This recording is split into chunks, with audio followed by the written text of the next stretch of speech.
Good morning, everybody. Glad to see everybody in the chat room this morning. Happy to have y'all with us. See that everybody made it through the 4th of July weekend, Independence Day holiday in one piece. I don't know. I haven't really made up my mind if I'm in one piece yet or not. It's been a rough weekend for me. I had the bombs bursting in air here and just rattling the whole place. Dogs are they were sick most of the weekend and from all the blasting and stuff going on. I thought, surely to goodness, we must be at war with the other side of town or something for it to go on like this. But apparently we've made it through in one piece. I did peek out this morning and it looks like all the houses are still standing. And we've made it through another year. Oh, wow. Well, Pat finally got his computer back up and running, and he's with us this morning. Pat, how's things in your neck of the woods? Smokey the Bear still hanging around?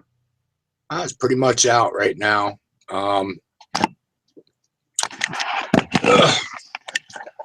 As of yesterday, after the news, they said it was 50% contained. That fire, anyway. We have a new fire now, but that one's north of me, so I really not concerned with that one. But it's going to be hot around here and dry for the next couple of days, so it is what it is.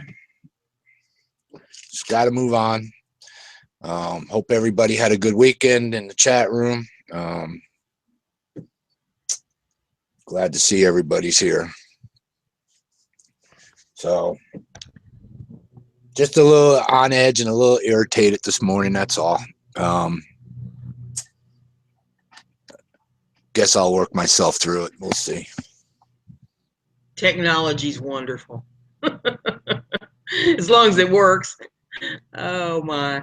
Well, I dug around and found a few things that went on over the weekend, and thought that I'd shed some light on a few of these current events.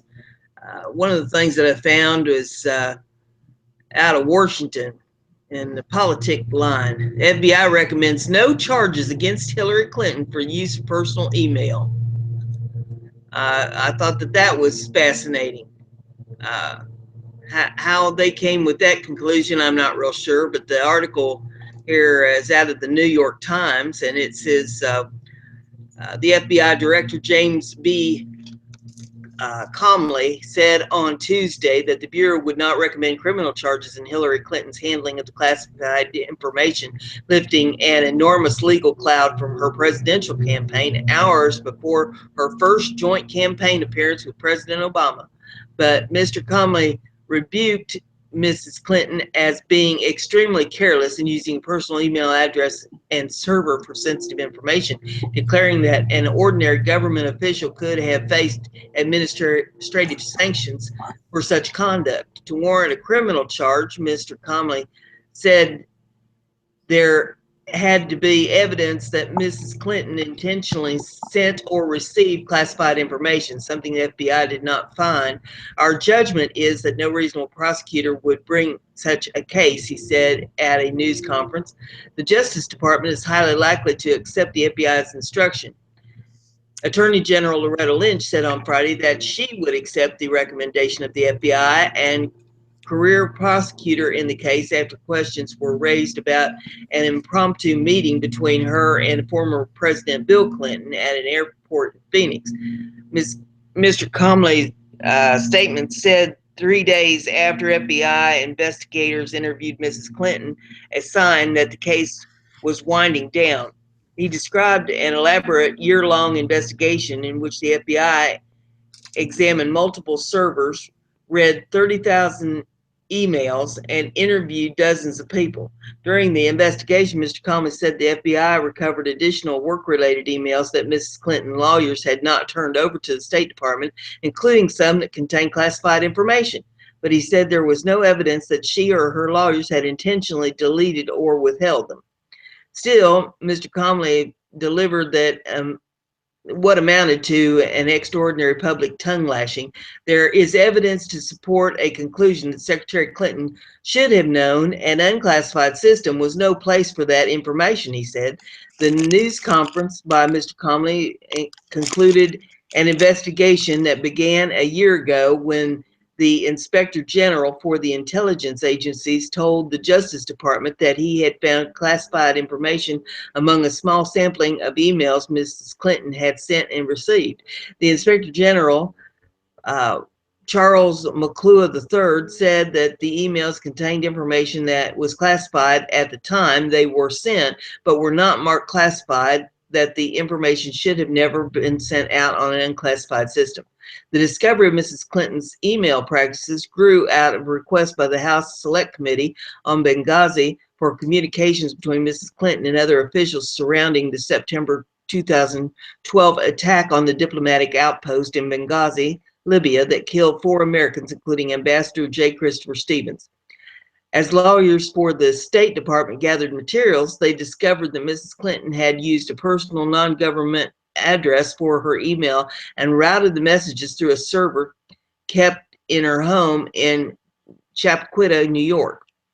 After a negotiation between the State Department and Mrs. Clinton's lawyers, she agreed to turn over 55,000 pages of email from her time as Secretary of State. She withheld email, roughly half the total number of messages that she said touched on personal issues, from yoga classes to flower arrangements for her daughter's wedding. The State Department turned over to the House Committee roughly 800 emails pertaining to Benghazi. Mrs. Clinton asked the department to release the remaining trove of emails, which set off a complicated, politically charged process of vetting each one to determine whether it contained classified information. The CIA, the State Department, and other agencies reviewed the emails, designating hundreds of them with varying levels of classification. Mrs. Clinton has asserted that she did not send or receive any information marked classified at the time it was sent, but about 24 emails were designated top secret, the highest level of classification, and Mrs. Clinton's critics say she jeopardized national security. Several of those pertain to CIA's drone program in Pakistan, which is a covert program though it's widely reported in the Pakistan and American news media. So what do you say to that, Pat?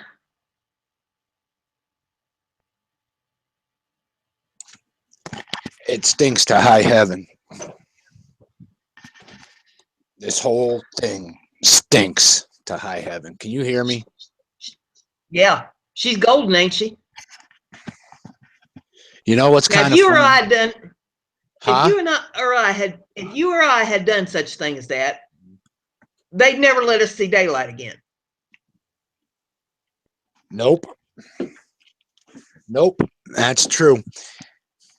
It's crooked as all get out. Bill Clinton met with the Attorney General, and they said, oh, it was coincidental. It was by accident. Horse crap. That was purposely set up for the two of them to get on the plane. Okay? After they met, she goes on all these Sunday shows saying, oh, no, I'm going to stick by the recommendations that the FBI comes up with. Then the FBI comes out with this crap. Oh, righty. This is just, it doesn't stink. Oh, no, this is legit. You can't tell me that anybody of her caliber would think for even a second that putting important information, classified information, on a server that is not secured is okay. Did they not prosecute General Petraeus for a lot less? They crucified that man. Man, oh man. But this lady's going to get get away with it. And people in this country are too stupid. Oh, we're going to vote for her because she's got boobs and she's going to be the first woman president. So yay, we're going to vote for her. Hey, dumbasses, wake up. This should tell you something. They're The saying that Clintons are she's above the law. They don't answer to nobody. You think they're going to answer to you when you put them back in the White House? Wake up. they're saying this morning that she's 5 points above Trump in the polls right now. I don't believe any of those polls. I don't believe any of it. It's all being manipulated. Uh-huh. I'm sure of it. But that's what they're reporting today in the news. Mhm. So, they're trying to get her maneuvered so she can take the slot. They say that Trump lost some ground when he alienated some businesses or something in one of his speeches or something over the weekend. And I don't know. I didn't see any of it. Yeah. I didn't see any of it. But I got to ask you a question. Came up. Sure, go ahead. How can, and I'm not bashing on any of you women. Don't even go there. Don't even get on me about it. One, I'm still hungover from the weekend. So how can you support a woman that lies to your face? A war on women, but yet she is getting funding from Saudi Arabia, from Kuwait, from Iran, from Iraq, from Turkestan. And what do those countries have in common?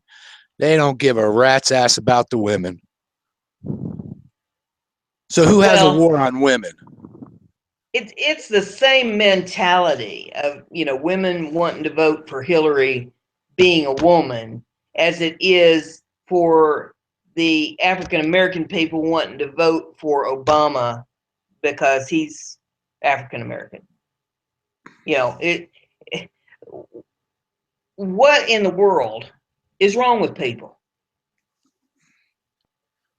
That's not how you choose a leader of a country. I blame it on the dumbing down of America through the school systems and the drugs and medical manipulation and all that they've just dumbed everybody down to the point where they don't see how the proper way to pick a leader is. I mean, what do you do? Just go eeny, meeny, miny, mo and pick one. Pretty much. That Holy smoke. People should be outraged over this crap. It's just kind of coincidental. Oh, we met with the Clintons with Obama on Air Force One, and all of a sudden, oh, she was just careless. So we don't think there's going to be any charges. Huh.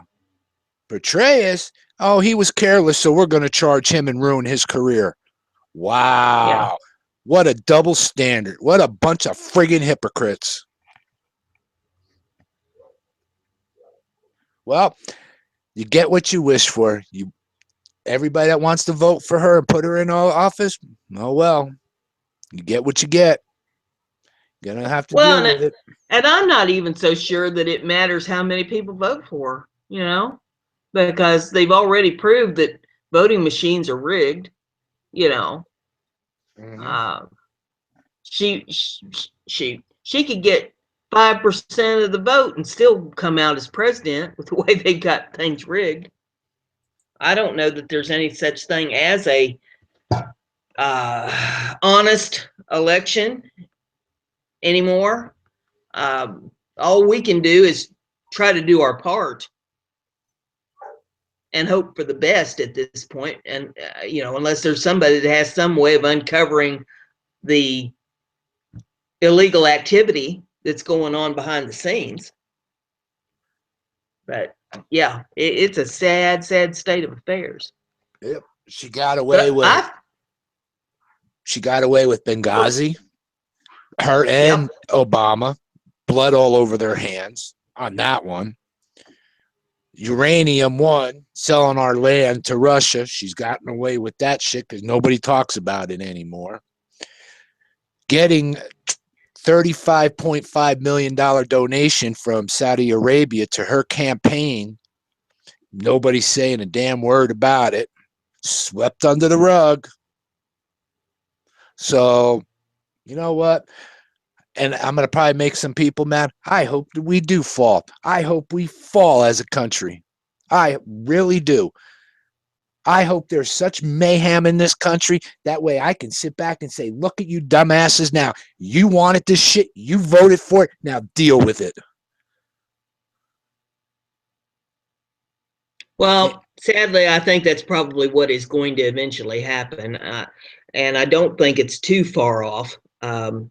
It's not necessarily in the next couple of months. I think it's going to be, frog in the water time, where they just keep slowly turning it up on us a little bit at a time and a little bit at a time. They're waiting for the election to really make up their minds what they're going to do.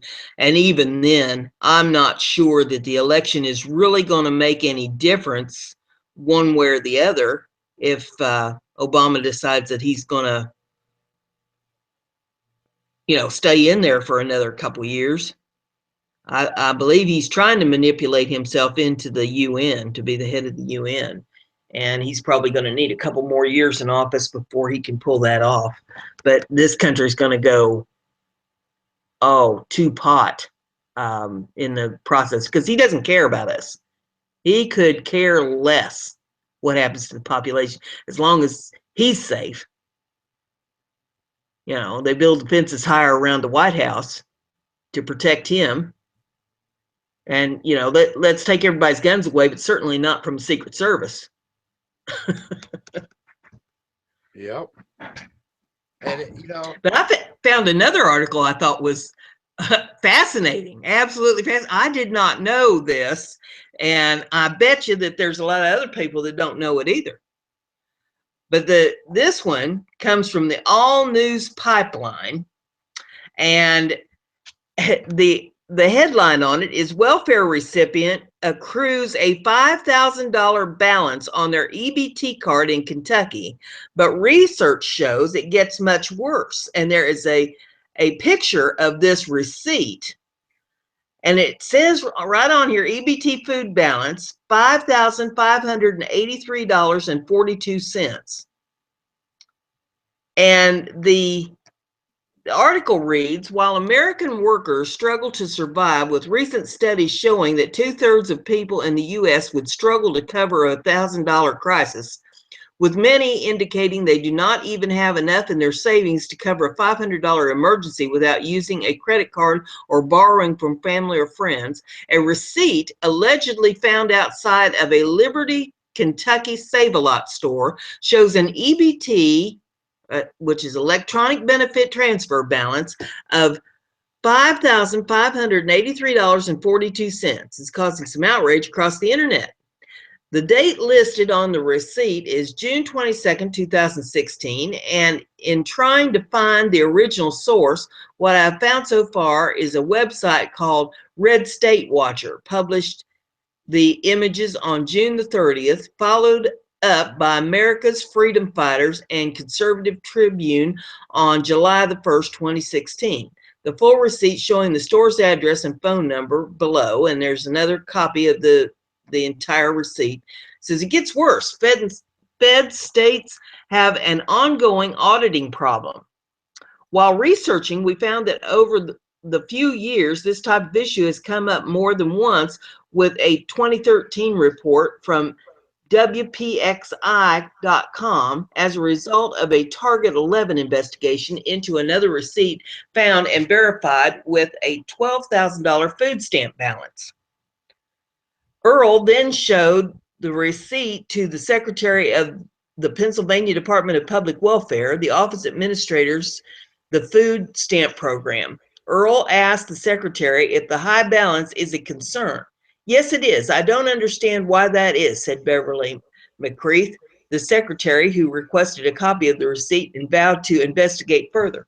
This is something that we should show the feds. Perhaps they don't even realize it's happening. We will check it out, she told Earl.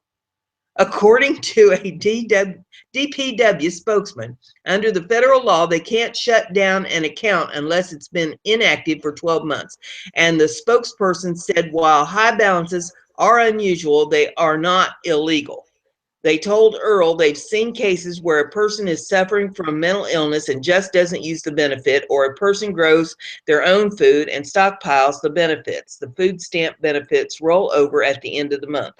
For government to allow that type of a balance to occur, I mean, there ought to be audits of every one of these accounts, said State Representative Daryl McAuliffe, Orangeberry, or no, I guess it's Cranberry Republican, who argued that a person with that high a balance doesn't really need assistance every month. Target 11 discovered nearly 2 million people in Pennsylvania are on food stamps. It costs taxpayers $231 million every month. I think for taxpayers who are working hard every day to make a living, to make ends meet, for them to see a receipt like this would create outrage, and rightly so, said Metcalf. In Washington, State KIRO 7 reported that a cashier of a store secretly started saving some receipts showing some had balances of $1,464 on their food card, with another young woman with a child showing a balance of $8,427. In 2013, it was reported that Boston, Massachusetts was forced to take action to prevent this type of issue. Welfare recipients who accumulate high balances on their electronic benefits transfer cards will have those cards shut down under new state rules. Cash assistance recipients with balances of above $1,500 will be notified to see if they still need assistance, and EBT cards with balances exceeding $2,500 will be closed. Stacy Monahan, Commissioner of the Department of Transitional Assistance, announced Wednesday the move, she said, would ensure that only clients who truly need benefits receive them. The DTA also began contacting recipients of the Federal Supplement and Nutritional Assistance Program with balances greater than $5,000 to ensure they still need benefits. In October 2015, Channel 10 investigated extremely high balances accrued on EBT food stamp cards and found 41 households with SNAP balances between $7,000 and $10,000. And additional households have SNAP balances of $10,000 to $21,000. And then it gives a whole list here, ranging from $20,902 to down to $9,311. The April 2016 Albuquerque Journal reported that 2,100 accounts had balances of more than $1,000. The largest balance in food stamp benefits was nearly $9,500 for an account in Santa Fe County, and the second largest was more than $8,000 for a case in Lee County. The data shows another 238 accounts had balances between $2,500 and $8,000. There is an ongoing nationwide problem of extremely high balances on EBT food stamp cards. The point here is, if these households do not need the funds the state and federal government are providing them, why are they receiving these funds to begin with? Abusing the welfare system, EBT funds used at strip clubs for lobster, steak, and more. While there are a number of people that have fallen into bad times and need a helping hand, which is what welfare was meant for to begin with, there are also those abusing the system, making more on welfare than others that are working and struggling to survive, using food stamps for lobster and steak, using their welfare benefits to take money out at strip clubs, bars, pubs, and taverns, cruise lines, and much more. And this goes on. They have a bunch of videos and stuff on this. I'm going to include the URL in the description of the video of this video so that everybody can take a look at it after the show's over. But wow. Yep. I mean, I had no clue. I thought that, they were given so much per month and that was it, but no, they rolled this over and have all this balance on there. What the hell? I really don't know what to say. And this is allowed to go on. I mean, you know, say, oh, we need to look into this. Whoa. You think? Seriously? I never cease to be amazed. Well, like I said, let it go down. I don't care anymore. Let this whole government collapse. I don't care. No one else seems to care about it. Let it go.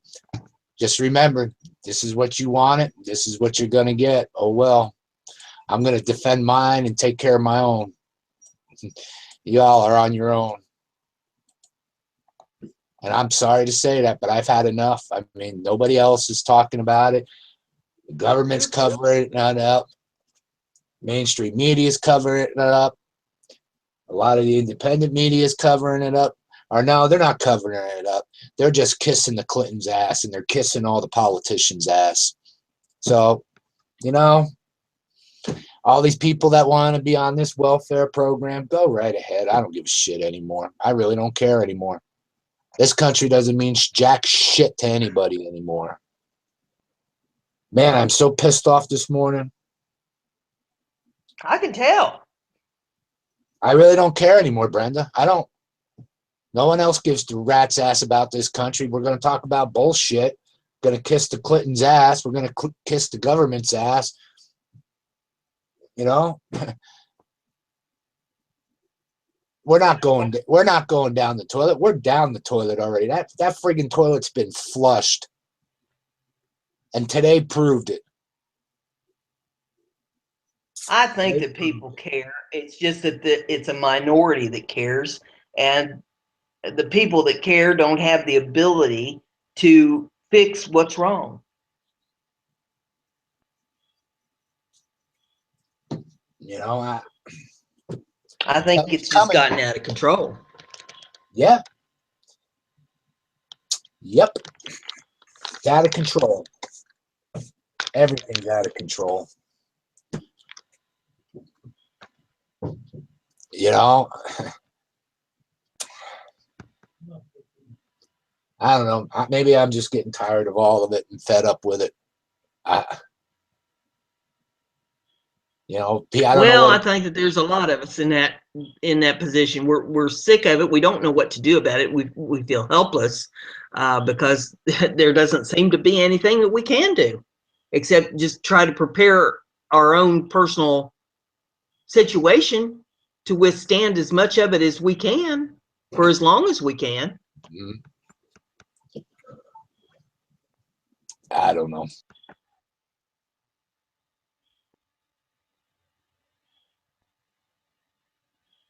Did you see the story about the family suing after their paralyzed St. Jude cancer patient child gets roughed up by the TSA?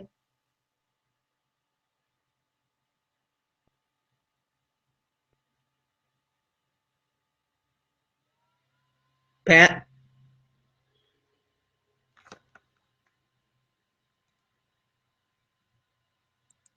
Well, I appear to have lost Pat. Okay. Well, I'll go ahead and tell you about that one then. Let's see. This was in the news, and I imagine most everybody's seen this if you've been around, but if you've been gone over the weekend, you might not have seen it. Family sues after their paralyzed St. Jude cancer patient child gets roughed up by the TSA. After arriving at a Tennessee airport last June, a 19-year-old St. Jude Children's Research Hospital patient who just completed treatment was reportedly accosted by airport security and led away in handcuffs as her parents watched in horror. Now those parents are suing the airport and the Transportation Security Administration for damages. The incident occurred on June the 30th, 2015, as the girl, Hannah Cohen, was headed back to Chattanooga after being treated at the famed cancer hospital, WREG reported. Somehow, Cohen set off a metal detector, and the TSA wanted to scan her again. They wanted to do further scanning. She was reluctant. She didn't understand what they were about to do, Hannah's mother, Shirley Cohen, told WREG. The mom said she tried to tell security that her daughter, who is paralyzed, blind in one eye, and partially deaf, was easily confused, but police officers held her at bay.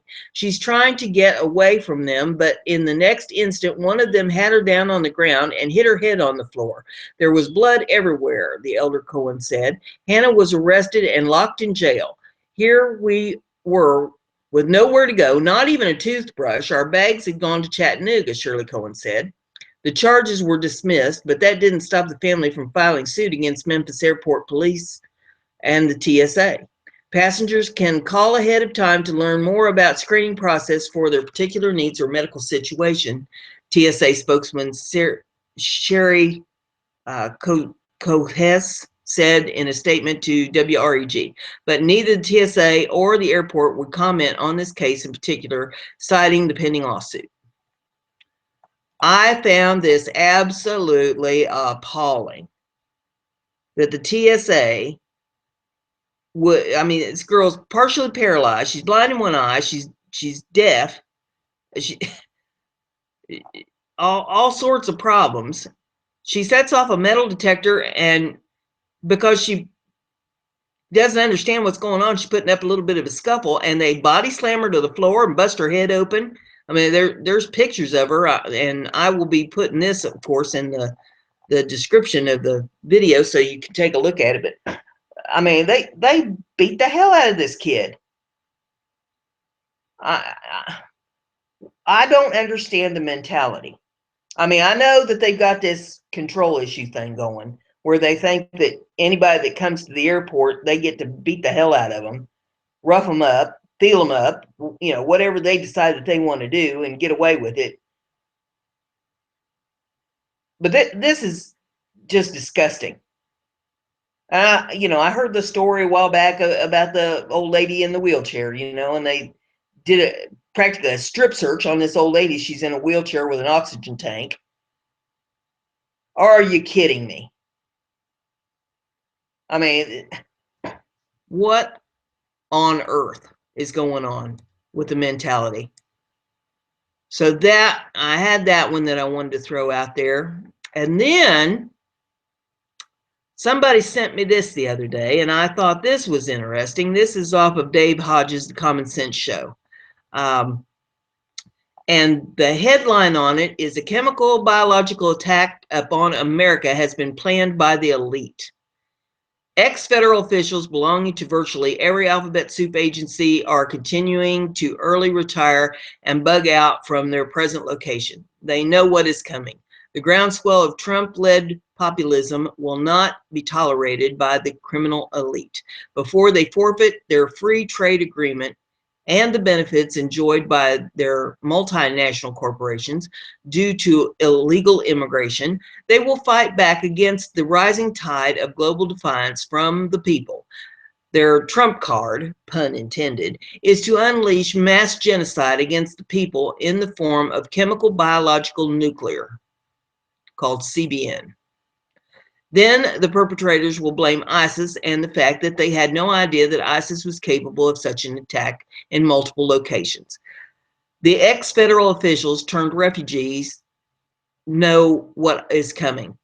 I am ultimately aware of what these former FEMA DHS types are doing and why, because I have worked alongside of some of them.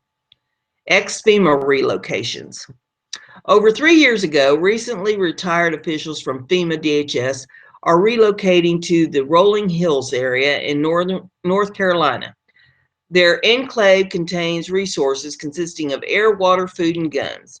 These enclaves also include underground structures which are sensibly self-contained and can serve to isolate the inhabitants from the outside. I have 2 sources on this information, which includes family member and a retired FEMA official who has chosen not to participate in this relocation. The non-participant ex-official from FEMA did not seek sanctuary with these groups because he feels that several of these enclaves will be targeted for destruction by the powers that be because of their knowledge contained by the inhabitants in this case of dead men tell no tales. This also makes sense because it would allow the elite following the coming cataclysms to rewrite history in their own version without any contradictions from from knowledgeable individuals that know what really has gone on. The insider knowledge is a threat which would serve as an obstacle to the truth. Personally, I think this view has a great deal of merit. What are they running from? The ones that I have contact with say they are running for the hills for the following reasons. Number one, World War III. Number two, a deadly purge within the military and intelligence agencies. Number three, chemical and or biological attack. The answer is all three. However, the most immediate threat, according to these sources, is number three, the chemical and biological attack. This is why many of these ex-alphabet soup agency personnel have maintained a portable air supply in their constructed hideaways.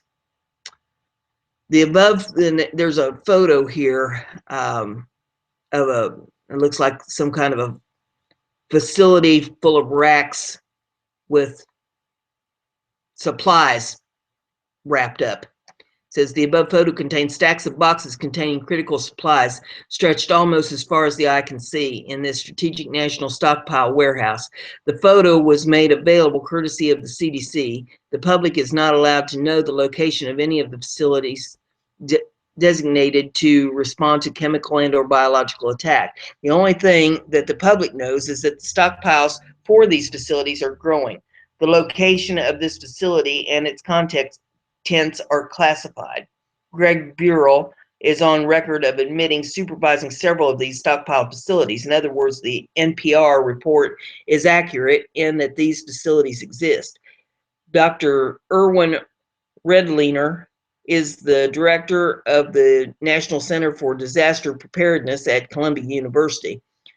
Francisco Calos of the Salt Lake Tribune was allowed to visit one of the facilities. Interestingly, he made the following observation. The inside is huge. If you envision, say, a super Walmart and stick two of those side by side and take out the drop ceiling, that's about the same kind of space that we would occupy in one of these storage locations. Interesting reference to Walmart after what I wrote yesterday on who Walmart is at the center of the future of control of food by DHS. The NPR article is essentially accurate in portraying the fact that various government agencies have such facilities. However, these facilities are not for the public. This means that the public will not be receiving these supplies designated to counteract the effects of a CBN attack. Over 2 decades ago, I was a Maricopa County first responder in the event of a chemical and or biological attack. I was told that my family would get access to the limited supply of the supplies designed or designated to counter the effects. Eventually, FEMA absorbed our mission and activities. In the transitional period, I became friends with FEMA personnel, one family in particular. I was clearly told that the supplies are not intended for the public. They were intended for the elite and alphabet soup minions that serve them. The public is absolutely on their own. The only function of agencies like FEMA in a CBN attack will be body disposal and establishment of quarantine zones and the full implementation of martial law. In other words, America, the following is your antidote for a CBN attack. And it gives pictures of these stacked coffins. It says an uncountable number of FEMA coffins were discovered on a lonely road approximately 50 miles outside of Atlanta. The discovery was made by Sherry Wilcox, who has since bugged out for her own safety. This is the public's antidote for a CBN attack on American soil. The conclusion says, when I stated that there was going to be serious consequences following the Brexit vote, I was not just speaking about economic catastrophe. I was speaking about genocide against people who would dare question and challenge the New World Order. I'm convinced that this is their last line of defense. Mark my words, if they are not able to stem the tide of populism that is growing around the planet, they are prepared to commit genocide as a means of preserving the status quo. Wow. So, that's the news that I came up with for you. and I will be putting all of those URLs in the description of the video once we go off the air here, so that you can all come back and check those out if you feel so inclined to do so. Mercy. They say no news is good news, but they also say being forewarned is being forearmed. So there you have it. Shocking, absolutely shocking. Looking over the chat here, and Jay wants me to send her the link. Jay, I'm going to put all those links in the description of the video, and I'll do that as soon as I shut down here. Yeah, I think Pat was a little stressed out, and he's also having some computer issues today too, which isn't helping matters any. That and the lack of sleep from the fires and everything's kind of taking its toll. So he just needs a little R&R time, I think, to chill out, calm down, get his computer under control, and gather his composure a little bit. And reading this news day after day, when all of it seems so chilling, takes its toll on a person. And I didn't realize how difficult it was until I got into trying to do shows. It gave me a whole new respect for the hosts doing shows. I know a lot of people say, oh, everything's so negative, well, it is negative because that's what we look at day after day. And it's not just, for 5-10 minutes. We're looking at this constantly. We're trying to stay on top of the news so that we're letting everybody know what's going on. And what we're looking at is sad. And there's no light at the end of the tunnel. And even if there was, I'm afraid it'd be a freight train coming to get us. So, you kind of have to bear with your host. We're really going through a lot of challenge when we're dealing with all this stuff. We appreciate everybody being patient with us, and we're trying to learn YouTube and Google Hangouts, and where all the controls and stuff are on all this stuff, plus dealing with all this news that's negative and everything. So we're doing the best we can. We're not perfect. We make mistakes, and we're human. We're just like all the rest of you. We put our pants on one leg at a time, and we're just trying to deal with it the best way we can. So with that, I think I'll shut her down for today and take me a little break, and then I'll get back at it and see what all kinds of wonderful things I can come up with for you tomorrow. So y'all have a good afternoon.